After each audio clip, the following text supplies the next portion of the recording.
members of the committee. Come up here. What? Yes, I think I think that's it. Did you have anything else? All right. We have no further witnesses. I would like to make a short. Sure, go ahead. Number 12.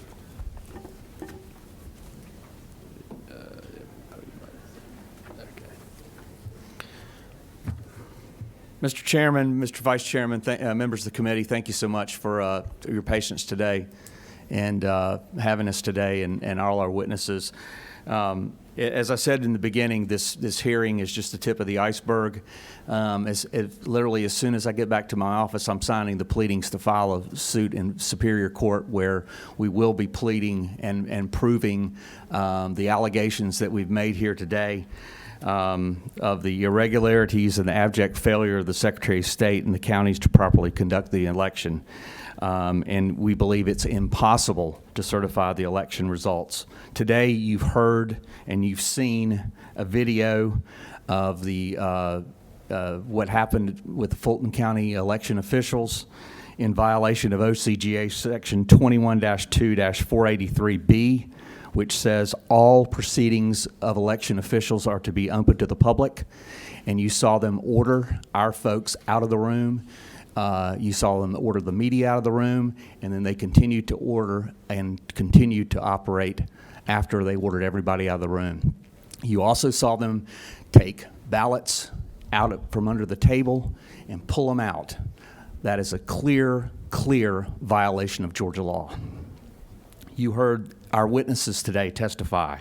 You heard Scott Walter talk about money flowing into 44 counties out of 159 that was allegedly for COVID, that clearly was not used for COVID. You heard Grace Lemon, a wonderful young lady from the University of Georgia who did her civic duty and tried to vote, and somebody took her constitutional right away and voted for somebody. You heard, and I would please respect my time to speak. Thank you. You heard Mark Amick, who witnessed illegal activities by the election officials in both Fulton County and in DeKalb County, and he had disputed testimony of the Secretary of State of what did not happen that night in Fulton County, as well as our video evidence.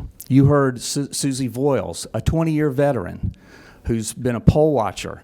And I personally know Ms. Voiles. She's a neighbor and a wonderful lady. She is about as conscientious a person as I've ever known to, and you heard in her sincerity in her voice of how hard she works and how sincere she is about getting things right. And not in a partisan way, but wanting to do things in a right way and in a transparent way.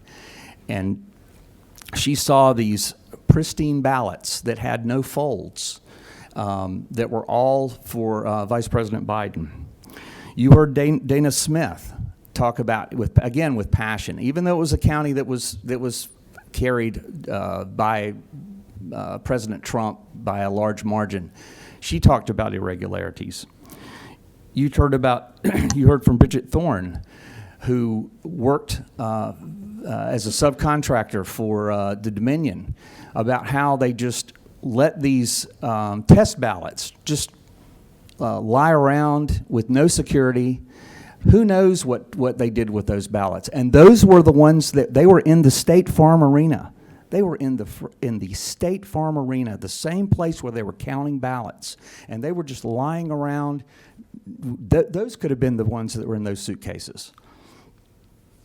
You heard from of course, Professor Eastman, who talked about the constitutional duties and rights. So,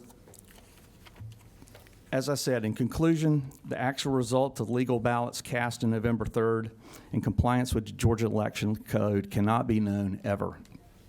Not by the Secretary of State, not by the governor, not by the voting public, and not by the Georgia legislature. That's why the election must be vacated and cannot be allowed to stand. Again, thank you very much for your time and your patience today. Thank you. Thank you. Okay, I'd like to call Mr. Tony Burrison now. Okay. Thank you. Mr. Burson?